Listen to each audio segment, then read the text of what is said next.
এবার পাকিস্তানের মাটিতে টেস্টে বাবর আজমদের হোয়াইট ওয়াশ করে এখন ফুরফুরে মেজাজে আছে বাংলাদেশ ক্রিকেট টিম।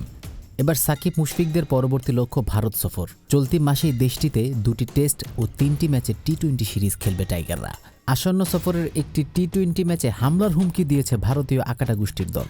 সেই হুমকি দেওয়া গরু গোষ্ঠীর নাম নাকি অখিল ভারত হিন্দু মহাসভা। এবার দুই দলের দ্বিতীয় টেস্টের ভেন্যু কানপুরেও হামলার হুমকি এলো দলটির তরফে। তবে হামলার হুমকি নিয়ে ভাবছে না বাংলাদেশ ক্রিকেট বোর্ড বিসিবি। আজ গণমাধ্যমের মুখোমুখি হয়ে তেমনটাই জানালেন বিসিবি পরিচালক নাজমুল আবেদিন ফাহিম। বিসিসিআই সূত্রে এবিপি লাইভ জানিয়েছে, কানপুরের দ্বিতীয় টেস্টে সফরকারীদের ওপর হামলার হুমকি দিয়েছে আকাটা গোষ্ঠী মহাসভা। আকাটা গোষ্ঠীর সভাপতি ডক্টর জয়বীর ভরদ্বাজ সাংবাদিকদের জানিয়েছে, তারা এই ম্যাচ বাতিলের সব রকমের চেষ্টা করবে। শেষ পর্যন্ত এই ম্যাচের আয়োজন করলে এতে হামলারও হুমকি দিয়েছে তারা। বাংলাদেশ ক্রিকেট টিম খুব ভয় পেয়েছে তাদের কথা শুনে। এই ভরদ্বাজ বলে, বাংলাদেশে হিন্দুদের গণহত্যা করা হচ্ছে। বাংলাদেশের প্রত্যেকটি মুসলিম জনগোষ্ঠী নিজ দায়িত্বে তাদের মন্দিরকে রক্ষা করে গেছে, আর তারা ভারতে বসে বাংলাদেশ ক্রিকেট টিমকে হুমকি দেয়। আর তোমাদের এই গোবর খাওয়া হুমকিতে বাংলাদেশ ক্রিকেট টিম খুব ভয় পাইছে। বাহ দাদু, খেলা হবে।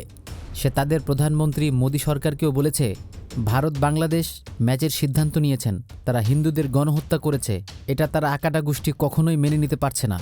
তাই গোবর খাওয়া মহাসভা সিদ্ধান্ত নিয়েছে যে গোয়ালিয়রে ভারত বাংলাদেশ ম্যাচের বিরোধিতা করা হবে। শান্তি বজায় রাখার জন্য ম্যাচটি বাতিল করা উচিত, কারণ অন্যথায় দেশে অশান্তি হবে। এ প্রসঙ্গে আজ বিসিবি পরিচালক নাজমুল আবেদিন ফাহিম গণমাধ্যমকে বলেন, এরকম হুমকি তো থাকবেই। সব দেশের খেলার জন্যই এরকম কিছু না কিছু থাকে। আমার মনে হয় না এটা বড় কোনো ব্যাপার। আমাদের ট্যুর যেভাবে সূচি দেওয়া আছে আমরা সেভাবেই যাব। দলে কোনো ইনজুরির সমস্যা নেই। 2-3 দিনের মধ্যেই আমাদের ভারত সফরের দল দিয়ে দেওয়া হবে। ছাত্র জনতার গণভুত্থানের মুখে গত 5 আগস্ট পতন হয় আওয়ামী লীগ সরকারের। সেদিনে প্রধানমন্ত্রী পদ থেকে ইস্তফা দিয়ে ভারতে পাড়ি জমান শেখ আপা ওরফে শেখ গোষ্ঠী। এরপর থেকে ভারতীয় বিভিন্ন গণমাধ্যম ও সোশ্যাল মিডিয়া প্ল্যাটফর্মে বাংলাদেশের সনাতন ধর্মীয় অবলম্বীদের উপর হামলার সংবাদ প্রচার করা হয়। যদিও ফ্যাক্ট চেকে উঠে আসে এসবের অধিকাংশই ছিল গুঞ্জন ও অতিরঞ্জিত। বাংলাদেশ বাঘের জাতি।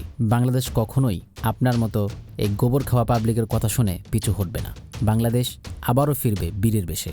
শুভকামনা রইল বাংলাদেশ ক্রিকেট বোর্ড এবং ক্রিকেট দলের জন্য।